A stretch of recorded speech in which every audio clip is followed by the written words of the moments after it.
ಇವತ್ತು ನಾವು ಒಂದು ರುಚಿಯಾಗಿರೋ ತಿಂಡಿ ಮಾಡೋಣ. ಬೆಳಗ್ಗಿನ ಹೊತ್ತು ತಿನ್ನೋದಕ್ಕೂ ಚೆನ್ನಾಗಿರುತ್ತೆ, ರಾತ್ರಿ ಲೈಟಾಗಿ ತಿನ್ನಬೇಕು ಅಂತಂದರೆ ಅದಕ್ಕೂ ತುಂಬ ರುಚಿಯಾಗಿರುತ್ತೆ. ಇದಕ್ಕೆ ನಾನು ಯಾವುದೇ ಹಿಟ್ಟನ್ನಾಗಲಿ ಅವಲಕ್ಕಿಯನ್ನಾಗಲಿ ಯಾವುದನ್ನು ಯೂಸ್ ಮಾಡಿಲ್ಲ. ಅರ್ಧ ಸೋರೆಕಾಯಿಯನ್ನು ಹಾಕಿ ನಾನು ಮಾಡ್ತಾ ಇದ್ದೇನೆ. ಹಾಯ್ ಫ್ರೆಂಡ್ಸ್, ಎಲ್ಲರಿಗೂ ನಮಸ್ಕಾರ. ವೆಲ್ಕಮ್ ಟು ಸಂತೃಪ್ತಿ ಕಿಚನ್.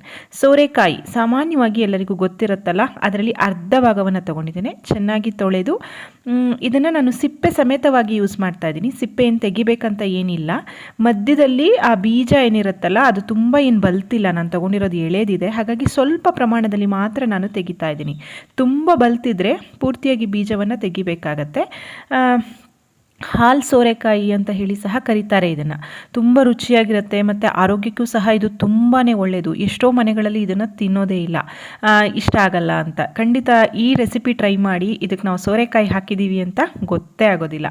ಪೂರ್ತಿಯಾಗಿ ಒಳಗಡೆ ಈ ರೀತಿ ಹೋಲ್ ಮಾಡಿ ಅದ್ರ ಮಧ್ಯದಲ್ಲಿರುವಂತಹ ತಿರುಳು ಅಥವಾ ಬೀಜ ಅಂತ ಏನು ಹೇಳ್ತಾರೆ ಅದನ್ನು ತೆಕ್ಕೊಳ್ತಾ ಇದ್ದೀನಿ. ಈ ತಿಂಡಿ ಜೊತೆಗೆ ನಾನು ಒಂದು ರುಚಿಯಾಗಿರೋ ಖಾರವಾಗಿರುವಂತಹ ಚಟ್ನಿ ರೆಸಿಪಿಯನ್ನು ಸಹ ಶೇರ್ ಮಾಡ್ತಾ ಇದ್ದೀನಿ. ಯಾವುದೇ ಕಾರಣಕ್ಕೂ ವಿಡಿಯೋವನ್ನು ಸ್ಕಿಪ್ ಮಾಡದೆ ಪೂರ್ತಿಯಾಗಿ ನೋಡಿ. ಈಗ ಅರ್ಧ ಸೋರೆಕಾಯಿನ ಈ ರೀತಿ ಕಟ್ ಮಾಡಿ ಇಟ್ಕೊಂಡಿದ್ದೇನೆ. ಈಗ ಇದನ್ನು ತುರ್ಕೋತಾ ಇದ್ದೀನಿ. ಸಣ್ಣ ತುರಿ ಬರಬೇಕು, ಆ ರೀತಿ ತುರ್ಕೋಬೇಕಾಗತ್ತೆ. ಈ ತಿಂಡಿ ಮಾಡೋದಕ್ಕೆ ನೀರಿನ ಅವಶ್ಯಕತೆಯೂ ಇಲ್ಲ, ಏಕೆಂದರೆ ಇದರಲ್ಲೇ ತುಂಬ ನೀರಿರೋದ್ರಿಂದ ನೀರು ಹಾಕಬೇಕು ಅಂತಾನೂ ಇಲ್ಲ. ಪೂರ್ತಿಯಾಗಿ ಅರ್ಧ ಸೋರೆಕಾಯಿನ ಈ ರೀತಿ ತುರಿದು ಇಟ್ಕೊಂಡಿದ್ದೀನಿ.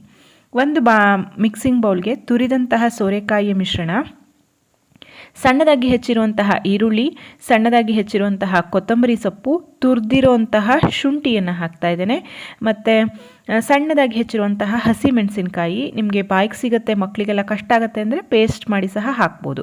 ಒಂದು ಅರ್ಧ ಚಮಚದಷ್ಟು ಜೀರಿಗೆಯನ್ನು ಹಾಕ್ತಾ ಇದ್ದೇನೆ. ಮತ್ತು ರುಚಿಗೆ ತಕ್ಕಷ್ಟು ಉಪ್ಪನ್ನು ಹಾಕ್ತಾ ಇದ್ದೇನೆ. ಉಪ್ಪನ್ನು ಹಾಕಿ ಚೆನ್ನಾಗಿ ಇದನ್ನು ತಿಕ್ಕಿ ಕಲಿಸ್ಕೊಂಡ್ರೆ ಇದೇ ನೀರು ಒಡೆಯುತ್ತೆ. ಮತ್ತೆ ಏನು ಎಕ್ಸ್ಟ್ರಾ ನೀರು ಹಾಕಬೇಕು ಅಂತ ಏನೂ ಇಲ್ಲ. ನಾನಿವಾಗ ಉಪ್ಪು ಹಾಕಿ ಇದನ್ನು ಚೆನ್ನಾಗಿ ಕಲಿಸ್ಕೊಳ್ತಾ ಇದ್ದೀನಿ. ತುಂಬ ಸಮಯ ಸಹ ಬೇಕಾಗೋದಿಲ್ಲ. ಬೆಳಗಿನ ಗಡಿಬಿಡಿಗೆ ತುಂಬ ಬೇಗ ಆಗುತ್ತೆ. ಮತ್ತು ನೀವು ಲಂಚ್ ಬಾಕ್ಸಿಗೂ ಸಹ ಇದನ್ನು ಮಕ್ಕಳಿಗೆ ಮಾಡಿಕೊಡ್ಬೋದು. ಅಷ್ಟೇ ಅಲ್ಲದೆ ಸೋರೆಕಾಯಿ ಇಷ್ಟ ಇಲ್ಲ ಅಂತ ಅನ್ನೋರು ಖಂಡಿತ ಇದನ್ನು ಮಾಡಿಕೊಟ್ರೆ ಯಾವುದ್ರಲ್ಲಿ ಮಾಡಿದ್ದೀವಿ ಅಂತ ಸಹ ಗೊತ್ತಾಗಲ್ಲ. ನೋಡಿ, ನಾನು ಹಿಂಡ್ತಾ ಇದ್ದೀನಿ ಎಷ್ಟು ಚೆನ್ನಾಗಿ ನೀರು ಹೊಡಿತಾ ಇದೆ ಅಂತ. ಈಗ ನಾನು ಇದಕ್ಕೆ 1 ಕಪ್ಪಿನಷ್ಟು ಉಪ್ಪಿಟ್ಟು ರವಾವನ್ನು ಸೇರಿಸ್ತಾ ಇದ್ದೇನೆ. ಮಧ್ಯಮ ರವ ಅಥವಾ ಉಪ್ಪಿಟ್ಟು ರವ ಅಂತ ಏನು ಹೇಳ್ತಾರೆ ಅದು. ಚಿರೋಟಿ ರವೆ ಇದ್ದರೆ ಅದನ್ನು ಸಹ ಹಾಕ್ಬೋದು, ಏನು ತೊಂದರೆ ಇಲ್ಲ. ಇಲ್ಲ ಅಂತಂದರೆ ಒಂದು ದೊಡ್ಡ ರವೆ ಆದರೆ ಮಿಕ್ಸರ್ನಲ್ಲಿ ಒಂದು ಜಾರ್ ಸ್ವಲ್ಪ ಪುಡಿ ಮಾಡಿಕೊಂಡು ಹಾಕೋಬೇಕಾಗತ್ತೆ. ದೊಡ್ಡ ರವೆ ಆದರೆ ಅಷ್ಟು ಚೆನ್ನಾಗಾಗಲ್ಲ. ರವೆಯನ್ನು ಹಾಕಿಬಿಟ್ಟು ಚೆನ್ನಾಗಿ ಇದನ್ನು ಕಲಿಸ್ಕೊತಾ ಇದ್ದೀನಿ. ಇದರಲ್ಲಿರುವಂತಹ ನೀರೇ ಸಾಕಾಗ್ತಾ ಇದೆ. ಸೊ ನಾನು ಹಾಗಾಗಿ ಇದನ್ನೇನು ನೀರು ಹಾಕಿಲ್ಲ. ಬೇಕಿದ್ರೆ ನೀವು ಒಂಚೂರು ನೀರನ್ನು ಚಿಮ್ಕಿಸ್ಕೊಳ್ಬೋದು. ಚೆನ್ನಾಗಿ ಕಲಸಿ ಇದನ್ನು ಒಂದು 5-10 ನಿಮಿಷ ನೆನೆಯಲಿಕ್ಕೆ ಬಿಡ್ತೀನಿ. ರವೆ ಆಗಿರೋದ್ರಿಂದ ಸ್ವಲ್ಪ ನೆಂದರೆ ಚೆನ್ನಾಗಾಗತ್ತೆ. ಅಷ್ಟರಲ್ಲಿ ಇದಕ್ಕೆ ಚಟ್ನಿ ಮಾಡ್ಕೊಳ್ಳೋಣ. ಚಟ್ನಿಗೆ ನಾನು 1 ಚಮಚದಷ್ಟು ಎಣ್ಣೆಯನ್ನು ಬಾಣಲಿಗೆ ಹಾಕಿ ಬಿಸಿ ಮಾಡಿದ್ದೇನೆ. 1/2 ಚಮಚದಷ್ಟು ಜೀರಿಗೆ ಹಾಕಿದ್ದೇನೆ. ಖಾರಕ್ಕೆ ಒಂದು 3-4 ಹಸಿಮೆಣಸಿನಕಾಯಿ ಹಾಕಿದ್ದೇನೆ. ಇಲ್ಲಿ ಸ್ವಲ್ಪ ಖಾರವಾಗಿರೋ ಚಟ್ನಿ ಇದ್ದರೆ ಚೆನ್ನಾಗಾಗತ್ತೆ. ನೀವು ಬೇಕಿದ್ರೆ ಇಲ್ಲಿ ಖಾರವನ್ನು ಹೆಚ್ಚು ಕಡಿಮೆ ಮಾಡ್ಕೊಳ್ಬೋದು. ಈ ಚಟ್ನಿಗೂ ಸಹ ನಾನು ತೆಂಗಿನಕಾಯಿನ ಯೂಸ್ ಮಾಡಿಲ್ಲ. ನಾನು ಹೆಚ್ಚಿರುವಂತಹ 4 ಹುಳಿ ಟೊಮೆಟೊವನ್ನು ಹಾಕಿ, ಟೊಮೆಟೊ ಹೋಳುಗಳು ಸ್ವಲ್ಪ ಮೆತ್ತಗಾಗಬೇಕು ಅಲ್ಲಿ ತನಕ ಇದನ್ನು ಹುರ್ಕೋತೀನಿ. ಹುಳಿ ಟೊಮೆಟೊ ಬದಲಾಗಿ ನೀವಿಲ್ಲಿ ಜಾಮೂನ್ ಟೊಮೆಟೊ ಹಾಕ್ಕೊಂಡ್ರೆ ಸ್ವಲ್ಪ ಹುಣಸೆ ಹಣ್ಣನ್ನು ಹಾಕ್ಕೋಬೇಕಾಗತ್ತೆ. ಟೊಮೆಟೊ ಹೋಳುಗಳು ಮೆತ್ತಗಾಗಲಿಕ್ಕೆ 1/4 ಚಮಚದಷ್ಟು ಉಪ್ಪನ್ನು ಹಾಕ್ತಾ ಇದ್ದೀನಿ. ಉಪ್ಪು ಹಾಕೋದ್ರಿಂದ ಬೇಗ ಹೋಳು ಮೆತ್ತಗಾಗತ್ತೆ. ಹೆಚ್ಚಿರುವಂತಹ ಶುಂಠಿಯನ್ನು ಸಹ ನಾನಿಲ್ಲಿ ಸೇರಿಸ್ತಾ ಇದ್ದೀನಿ. ಶುಂಠಿ ಜೊತೆ ನೀವಿಲ್ಲಿ ಬೆಳ್ಳುಳ್ಳಿ ಇಷ್ಟ ಆಗುತ್ತೆ ಅಂತಂದರೆ ಬೆಳ್ಳುಳ್ಳಿಯನ್ನು ಸಹ ಸೇರಿಸ್ಕೊಳ್ಬೋದು. ನೋಡಿ, ಟೊಮೆಟೊ ಹೋಳುಗಳು ಮೆತ್ತಗಾಗಿದೆ. ಇವಾಗ 1 ಹಿಡಿಯಷ್ಟು ಸಣ್ಣದಾಗಿ ಹೆಚ್ಚಿರುವಂತಹ ಕೊತ್ತಂಬರಿ ಸೊಪ್ಪನ್ನು ಸಹ ಹಾಕಿ ಅದರೊಟ್ಟಿಗೆ ಮಿಕ್ಸ್ ಮಾಡ್ತಾ ಇದ್ದೀನಿ. ಕಡೆಯಲ್ಲಿ ಹಾಕೋದ್ರಿಂದ ಘಮ ಚೆನ್ನಾಗಿ ಉಳಿಯುತ್ತೆ ಅಂತ. ಇದನ್ನು ಸಹ ಮುಚ್ಚಿ 1-2 ನಿಮಿಷ ಸ್ವಲ್ಪ ಆ ಕುದಿಯಲ್ಲೇ ಮೆತ್ತಗಾಗೋ ತನಕ ಬೇಯಿಸ್ಕೊಳ್ಳಿ. ನಂತರ ಇದನ್ನು ಫ್ಲೇಮನ್ನು ಆಫ್ ಮಾಡಿಬಿಡಿ. ಎಲ್ಲ ಚೆನ್ನಾಗಿ ಬೆಂದಿದೆ. ಇದಿವಾಗ ಪೂರ್ತಿಯಾಗಿ ತಣ್ಣಗಾಗಬೇಕು. ತಣ್ಣಗಾದ್ಮೇಲೆ ನಾವು ಮಿಕ್ಸರ್ ಜಾರ್ಗೆ ಹಾಕಬೇಕಾಗತ್ತೆ.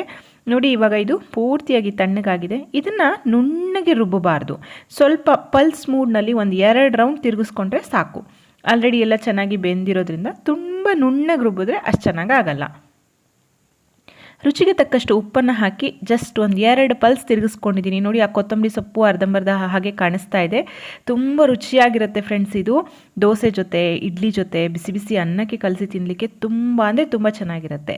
ಈಗ ಇದಕ್ಕೊಂದು ಸಣ್ಣ ಗಮ್ಮತ್ತಿನ ಒಗ್ಗರಣೆಗೆ ನಾನು ಅರ್ಧ ಚಮಚ ಎಣ್ಣೆ, ಅರ್ಧ ಚಮಚ ಸಾಸಿವೆ, ಅರ್ಧ ಚಮಚ ಉದ್ದಿನಬೇಳೆ ಹಾಕ್ತಾಯಿದ್ದೇನೆ, ಅರ್ಧ ಚಮಚ ಕಡಲೆಬೇಳೆ ಹಾಕ್ತಾಯಿದ್ದೇನೆ, ಮತ್ತು ಇಂಗನ್ನು ಹಾಕ್ತಾಯಿದ್ದೇನೆ, ಒಂದು ಮುರಿದಿರುವಂತಹ ಬ್ಯಾಡಗಿ ಮೆಣಸಿನಕಾಯಿ, ಸ್ವಲ್ಪ ಕರಿಬೇವಿನ ಸೊಪ್ಪು.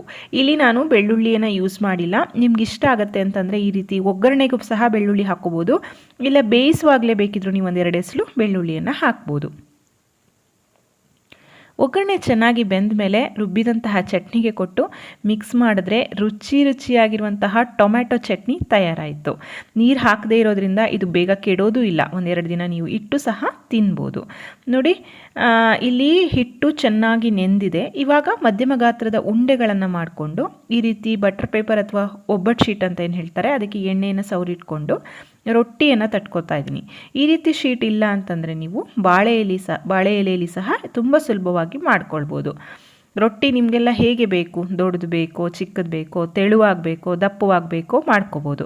ನಾನಿಲ್ಲಿ ಸ್ವಲ್ಪ ತೆಳುವಾಗಿ ರೊಟ್ಟಿಯನ್ನು ಲಟ್ಟಿಸ್ಕೊತಾ ಇದ್ದೀನಿ, ತಟ್ತಾ ಇದ್ದೀನಿ. ಯಾಕೆ ಅಂದರೆ ತೆಳುವಾಗಿದ್ದರೆ ನಮಗೆಲ್ಲ ಇಷ್ಟ ಆಗುತ್ತೆ. ಹಾಗಾಗಿ ಸೋರೆಕಾಯಿಲೇನು ವಿಶೇಷವಾದಂತಹ ಯಾವುದೇ ಪರಿಮಳ ಆಗಲಿ ಅದೆಲ್ಲ ಇರೋದಿಲ್ಲ, ಹಾಗಾಗಿ ಗೊತ್ತೇ ಆಗೋದಿಲ್ಲ ನಾವು ಸೋರೆಕಾಯಿ ಹಾಕಿದ್ದೀವಿ ಇದಕ್ಕೆ ಅಂತ.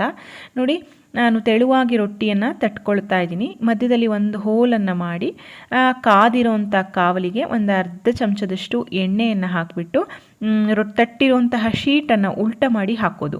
ಎಣ್ಣೆ ಸಹ ತುಂಬ ಕಡಿಮೆ ಸಾಕಾಗತ್ತೆ. ನಾನಿವಾಗ ಹಾಕಿರೋಷ್ಟು ಎಣ್ಣೆನೂ ನೀವು ಹಾಕಬೇಕಂತ ಏನಿಲ್ಲ, ಹಾಗೆ ಸಹ ಇದನ್ನು ಮಾಡ್ಕೊಳ್ಬೋದು.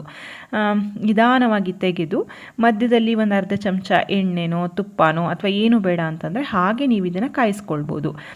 ಎರಡೂ ಕಡೆ ಚೆನ್ನಾಗಿ ಇದನ್ನು ಬೇಯಿಸ್ಕೋಬೇಕಾಗತ್ತೆ. ಇದನ್ನು ಹಾಗೆ ತುಪ್ಪದೊಟ್ಟಿಗೆ ಅಥವಾ ಬೆಣ್ಣೆ ಒಟ್ಟಿಗೆ ಸಹ ತಿನ್ನಲಿಕ್ಕೆ ಚೆನ್ನಾಗಿರುತ್ತೆ. ಏಕೆಂದರೆ ನಾವು ಆಲ್ರೆಡಿ ಇದಕ್ಕೆ ಹಸಿಮೆಣಸು, ಕೊತ್ತಂಬರಿ ಸೊಪ್ಪೆಲ್ಲ ಹಾಕಿದ್ದೀವಲ್ಲ, ಹಾಗಾಗಿ ಸ್ವಲ್ಪ ಹೊಂಬಣ್ಣ ಬರೋ ತನಕ ರೊಟ್ಟಿ ಸ್ವಲ್ಪ ಗರಿ ಬೇಕು ಅಂತಂದರೆ ಸ್ವಲ್ಪ ಜಾಸ್ತಿ ಹೊತ್ತು ಬೇಯಿಸ್ಕೊಳ್ಳಿ, ಸ್ವಲ್ಪ ಮೆದುವಾಗಿ ಬೇಕು ಅಂತಂದರೆ ಕಡಿಮೆ ಹೊತ್ತು ಬೇಯಿಸ್ಕೊಂಡ್ರೆ ಆಯಿತು. ಇಷ್ಟು ಬೇಯಿಸ್ಕೊಂಡು ಬಿಸಿ ಬಿಸಿ ರೊಟ್ಟಿನ ಖಾರವಾಗಿರುವಂತಹ ಚಟ್ನಿ ಜೊತೆ ಸರ್ವ್ ಮಾಡಿ ಕೊಟ್ಟರೆ ಖಂಡಿತ ಯಾರೂ ಬೇಡ ಅಂತ ಹೇಳೋದೇ ಇಲ್ಲ. ನೋಡಿದ್ರಲ್ಲ ಫ್ರೆಂಡ್ಸ್, ಈಸಿ ಇದೆ ರೆಸಿಪಿ. ಟ್ರೈ ಮಾಡಿ, ಹೇಗಾಯ್ತಂತ ತಿಳಿಸಿ. ಅದಕ್ಕೂ ಮುಂಚೆ ವಿಡಿಯೋವನ್ನು ಲೈಕ್ ಮಾಡಿ, ಶೇರ್ ಮಾಡಿ, ಕಮೆಂಟ್ ಮಾಡಿ. ಮತ್ತೊಂದು ಅಡುಗೆಯೊಂದಿಗೆ ಮತ್ತೆ ಬರ್ತೇನೆ. ಅಲ್ಲಿವರೆಗೂ ಧನ್ಯವಾದಗಳು. Thank you for watching. Thank you.